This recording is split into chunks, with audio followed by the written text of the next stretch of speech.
In the mountains of southern Spain, a photographer named Ángel Hidalgo pointed his camera toward movement in the brush. What emerged was something no one had ever seen before: a lynx. But not just any lynx. Its coat was pale as winter fog, white where it should have been tawny, ghost-like where it should have been spotted. This was the first white Iberian lynx ever documented in the wild, and its very existence was impossible for a simple reason. 20 years ago, there were only 94 of these animals left on Earth. This is the story of how Europe's rarest cat came back from the edge of oblivion. The Iberian lynx, Lynx pardinus to science, is a creature built for one thing: to hunt rabbits in the scrublands of the Iberian Peninsula. It stands no taller than a medium-sized dog, but every inch of its design speaks to predatory elegance. Those prominent black ear tufts act as sound funnels, rotating to catch the faintest rustle in the grass. That distinctive facial ruff, like a gentleman's beard, creates a wide field of peripheral vision. And those long, powerful legs, built for explosive ambush attacks. But what truly sets this lynx apart is its jaw. Evolution shortened its skull and lengthened its bite, creating a biological vice grip perfectly optimized for one prey: the European rabbit. 80 to 100% of its diet, no variation, no backup plan. The Iberian lynx is what scientists call a trophic specialist, an animal so finely tuned to its environment that it cannot adapt to another. This specialization made it the most efficient rabbit hunter on the continent. It also made it extraordinarily vulnerable. In the 1950s, something arrived in Europe that would bring the Iberian lynx to its knees. Not a predator, not a drought, a virus. Myxomatosis, originally released in France to control rabbit populations. The disease spread like wildfire across the continent. Within months it reached Spain. Rabbits died by the millions, hemorrhaging, blind, their bodies covered in grotesque tumors. In some regions, 95% of the rabbit population vanished. For the lynx, it was an apocalypse. Imagine being a creature whose entire existence revolves around a single prey species and watching that prey disappear. But the monster wasn't finished. In 1960 and 1978, Spain underwent a massive transformation. Forests were cleared for agriculture.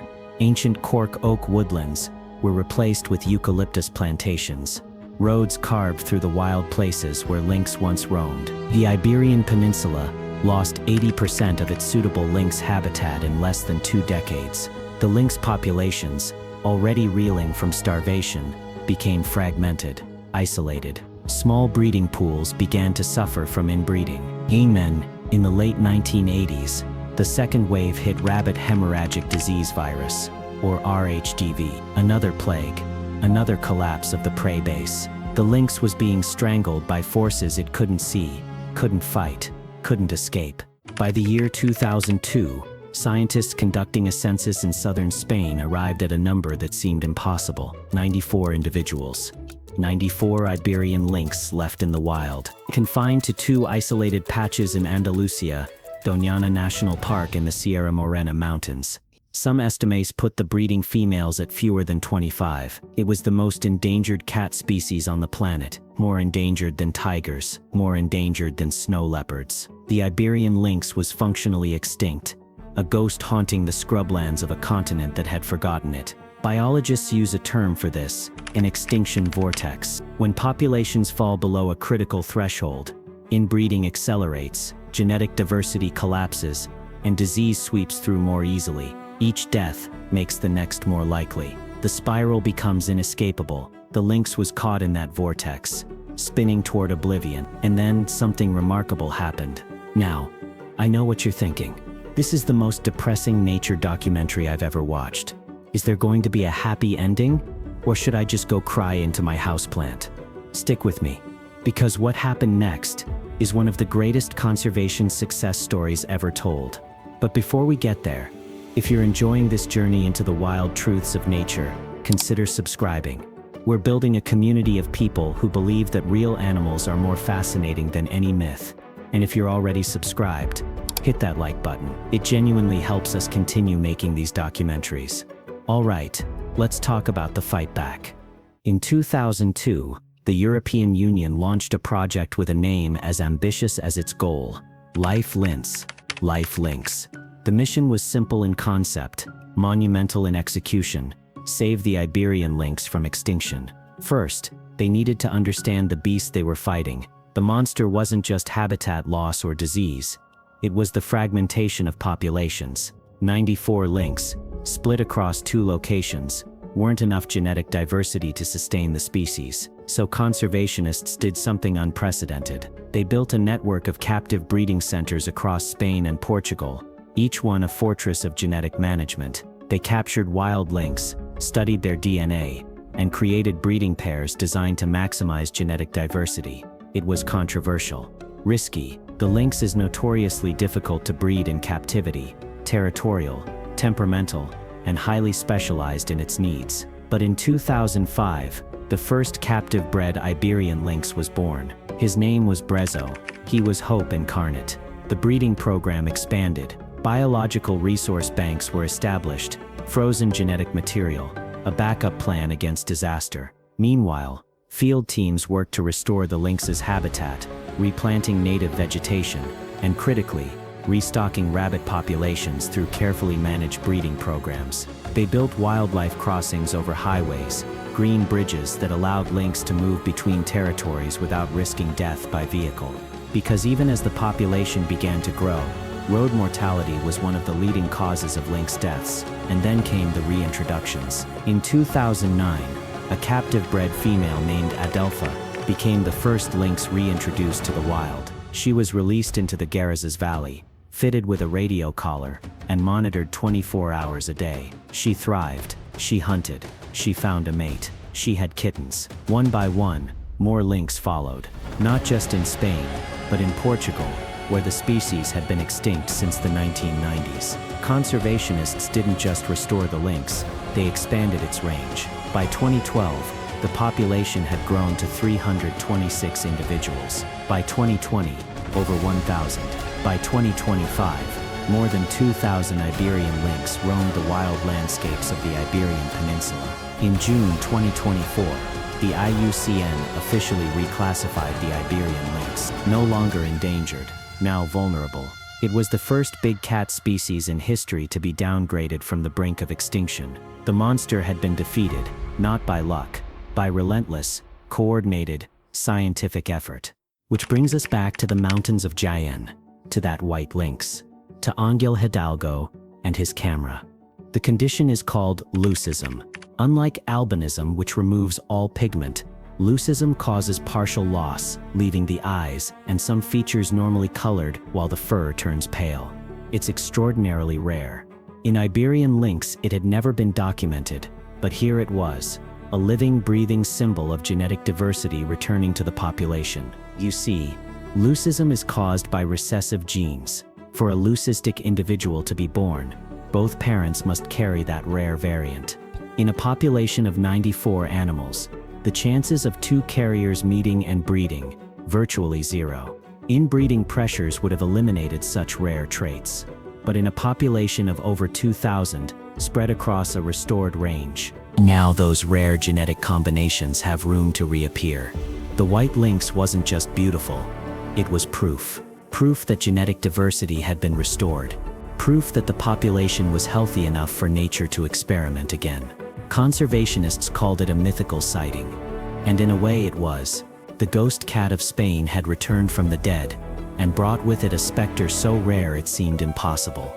Photographer Ángel Hidalgo described it as the most important moment of his career. Not because of the rarity, but because of what it represented. Every endangered species that claws its way back from extinction is a story of human persistence and care. The white lynx is the reward for that persistence. But here's the truth. The story isn't over. The monster has been pushed back, not slain. The Iberian lynx still faces threats. Road mortality remains one of the highest causes of death. Over 300 lynx have been killed by vehicles since 2002, despite the wildlife crossings. As the population grows, they're expanding into areas closer to human development, increasing the risk of conflict. Rabbit populations are still unstable. disease outbreaks continue. Climate change is altering the Mediterranean ecosystems the lynx depends on, making droughts more severe and habitats less predictable. And then there's the genetic bottleneck. While the white lynx shows that diversity is returning, the entire species still descends from those 94 individuals. That's a narrow genetic base. Some biologists worry that hidden genetic defects may emerge as the population continues to grow. Time bombs buried in the DNA from that desperate era of inbreeding. Stakeholder conflicts also persist. Farmers and landowners in some regions oppose lynx reintroductions, fearing livestock predation or restrictions on land use. Conservationists have to navigate not just biology, but politics, economics, and human psychology. The fight to save the Iberian lynx required decades of relentless effort. The fight to keep it saved, that's going to require just as much. But here's what we know: it's possible. When humans decide to act, when governments fund conservation, when scientists collaborate across borders, when communities engage with the process, species can come back from the brink. The lynx is proof. Step back for a moment and consider the scale of what was accomplished here. In 2002, the Iberian lynx was the most endangered cat on Earth. Experts predicted it would be extinct within a decade. Instead, it became the first big cat species ever to recover from the brink of extinction. The LIFE Lince project didn't just save a species, it rewrote the playbook for modern conservation. It proved that captive breeding can work, even for notoriously difficult species. It proved that habitat restoration isn't just about planting trees, but about restoring entire ecosystems, prey populations, connectivity, and safety. It proved that conservation requires collaboration between governments, scientists, landowners, and the public. Most importantly, it proved that extinction is not inevitable. For centuries, we've watched species disappear. The passenger pigeon, the thylacine, the great auk, each loss felt like a foregone conclusion, a tragic inevitability of modernity. But the Iberian lynx showed us something different. It showed us that when we choose to fight, when we dedicate resources, time, and care, we can bring species back from the edge of the abyss. The white lynx is more than a genetic curiosity. It's a message. It says nature is resilient, life wants to continue, and when we give it the chance, it will surprise us. The Iberian lynx has been called many things: the ghost cat, Europe's forgotten feline, the most endangered cat in the world.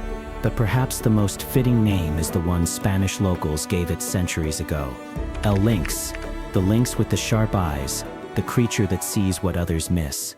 Today, the Iberian lynx sees a future, not a guaranteed one, but a possible one. And every now and then, when the light catches just right, one of them appears in white, a living echo of extinction, a ghost no longer haunting, but thriving. This is what the wild knows. The truth is stranger than myth.